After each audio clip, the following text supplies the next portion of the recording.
estudo da morfologia, que é esta parte da gramática que se ocupa do estudo das formas das palavras. Depois de estudarmos os tipos de morfemas, vamos agora estudar os processos de formação de palavras, que é o último conteúdo gramatical do primeiro ano, para que no segundo vocês possam estudar essas palavras agora já formadas, sendo classificadas em uma das 10 classes gramaticais.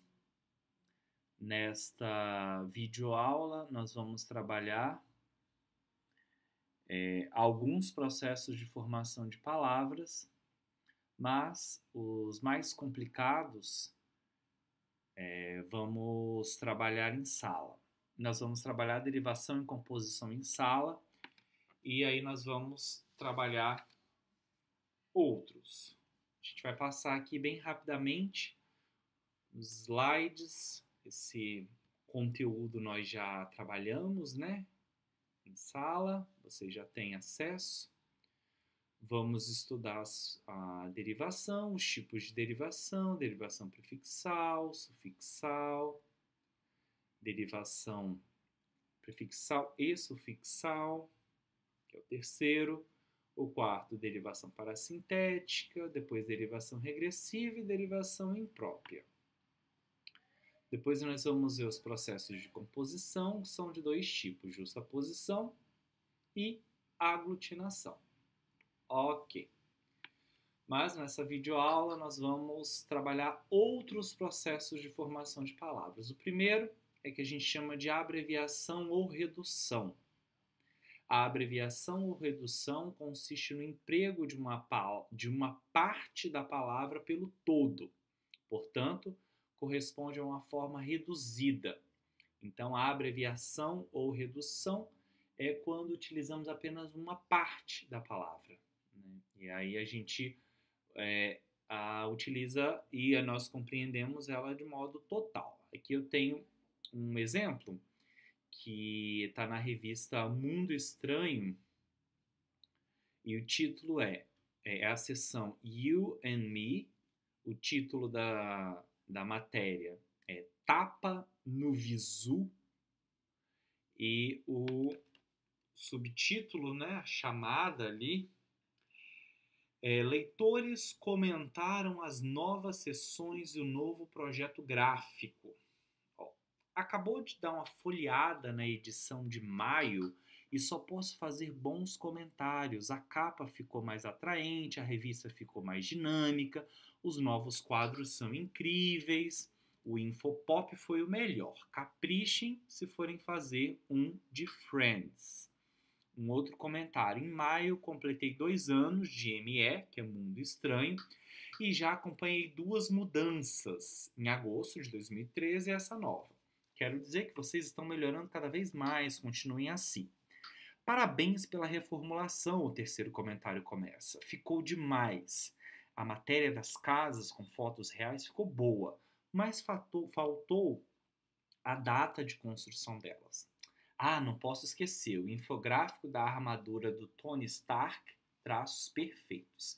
Então aqui nós temos uma seção de comentários em que os leitores fazem algumas observações acerca desse novo projeto gráfico da revista Mundo Estranho.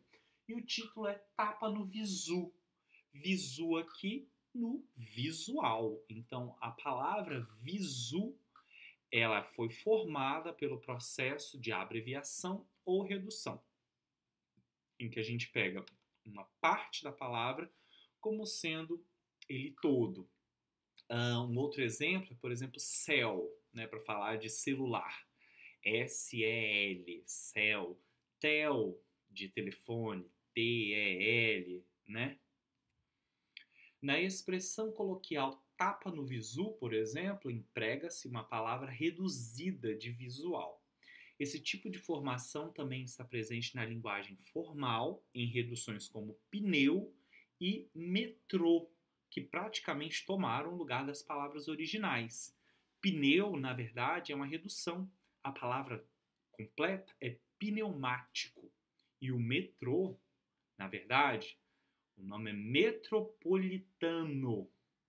Há casos em que ambas são empregadas com a mesma frequência, como é o caso de foto, vinda de fotografia, ou lipo, vindo de lipoaspiração.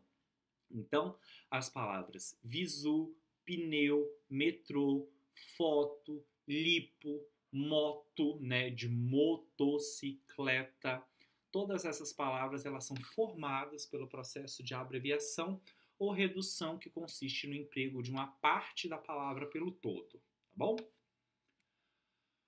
Formação de siglas é o processo que a gente chama de siglonimização. Siglonimização, então, é o processo de formação de siglas.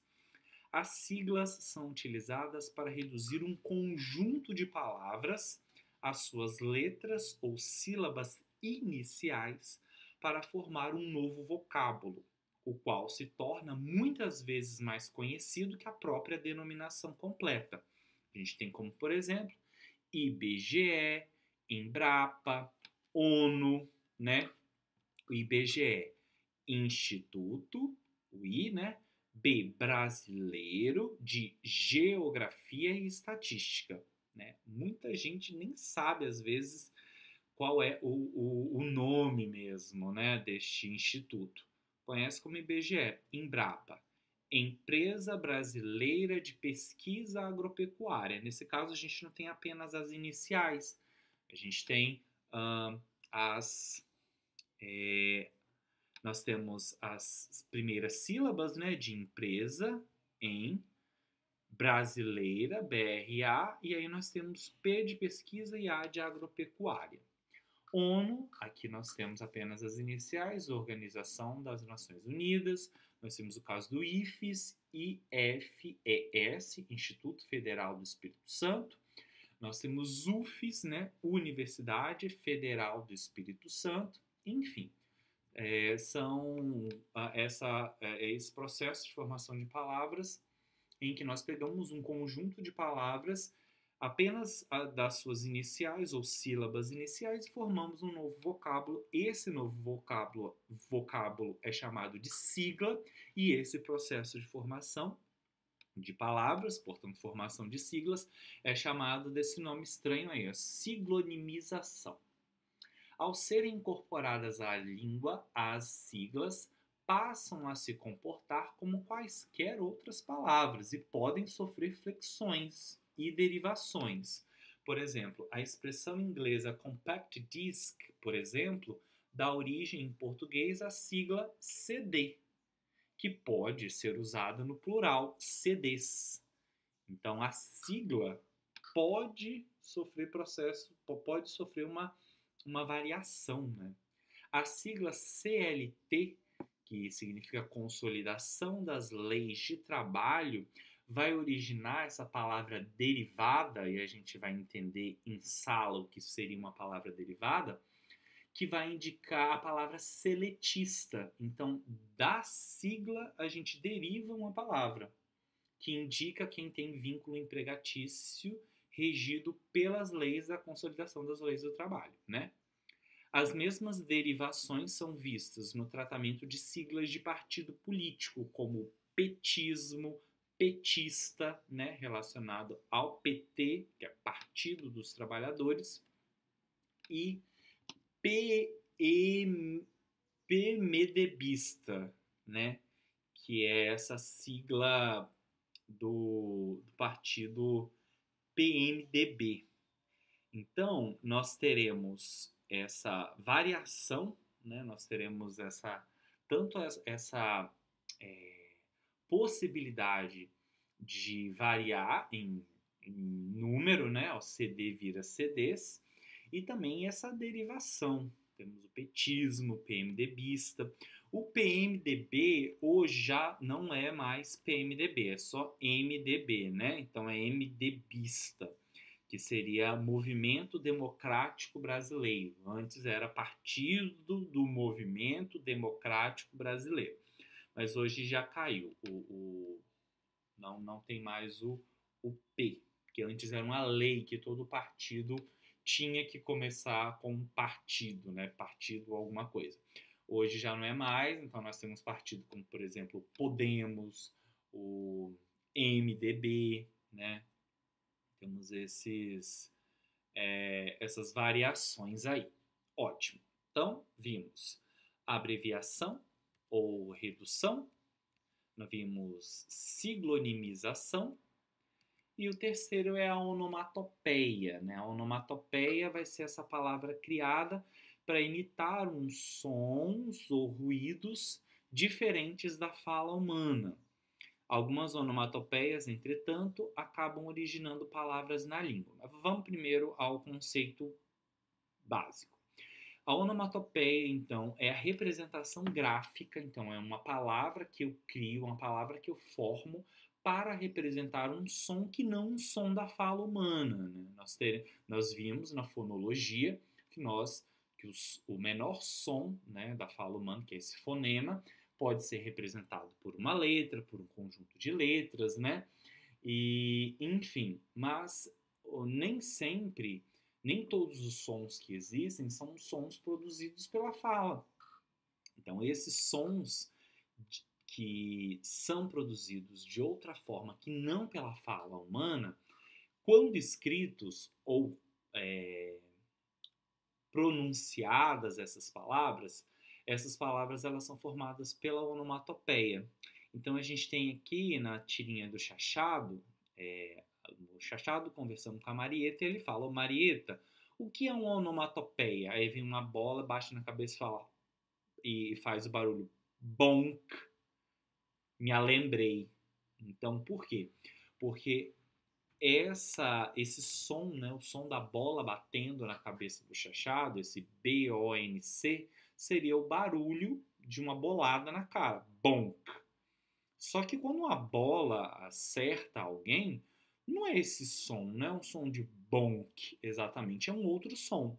Mas esta palavra bonk foi produzida, foi formada pelo processo de formação de palavras, pelo processo, né, onomatopeia. Então é uma palavra onomatopaica, né? Esse é o adjetivo da palavra, que é formada por onomatopeia, pelo processo de onomatopeia. Ok. Algumas onomatopeias, continuando, entretanto, acabam originando palavras na língua e seu processo de formação recebe o mesmo nome. São formações onomatopeicas ou onomatopeicas. Por exemplo, tique-tique, zum-zum, ping-pong e reco-reco. As onomatopeias acabam criando, originando outras palavras na língua. Então, mas o tique-tique, zum-zum, ping-pong, reco-reco, essas palavras também são formadas pelo processo chamado onomatopeia. Empréstimo lexical. Ao longo do tempo, o português foi incorporando palavras de outras línguas. Então, esse empréstimo, né? Algumas sofreram um processo de aportuguesamento. Então, a gente pegou uma palavra de um outro idioma, utiliza no idioma português brasileiro e a gente faz uma adaptação. A gente aportuguesa essa palavra, adaptando-se assim à maneira como a gente fala, né? Adaptando-se fonológica e da maneira como a gente escreve, graficamente. No título da notícia reproduzida a seguir, por exemplo, aparece o vocábulo blackout, originado do inglês blackout. Então, reparem, nós temos aqui essa nova forma de escrever, esta palavra que foi emprestada do inglês para se adaptar à grafia do português brasileiro. Com o mesmo sentido de apagão, o termo foi modificado para se adequar à língua portuguesa. Então, nós temos aqui, blackout atinge 10 municípios de, não sei que lugar é esse, de RR. Apagão não atrapalha pleito, diz TRE, né? Então, TRE é formado por sigla, né? Processo de siglonimização, Tribunal Regional Eleitoral. Então, aqui a gente vai ter uma sigla, outra sigla. Aqui nós temos um empréstimo lexical. Curiosamente, blackout ou blackout está na língua portuguesa há mais tempo do que a palavra apagão, que foi formada no final do século XX. Então, blackout é antes de apagão. Apagão surgiu há menos tempo que blackout. Muitas palavras estrangeiras foram incorporadas ao português porque no português faltavam termos para expressar certos significados, como ocorreu com shampoo, do inglês shampoo, ou abajur, do francês abajur. Quando esses empréstimos lexicais ou linguísticos são incorporados à língua cotidiana sem alterações, são chamados de estrangeirismos. Então, o estrangeirismo é quando a gente incorpora sem fazer alteração. É o caso de delivery, bestseller, shopping, coffee break, sale, no sentido de liquidação, né? Briefing, que são as informações de um determinado trabalho, bike, entre outros. Então, o empréstimo lexical é quando a gente toma emprestado de um outro idioma uma determinada palavra, né? Quando a gente faz aí alguma modificação. E o estrangeirismo é quando não ocorre modificação, a gente incorpora sem alteração.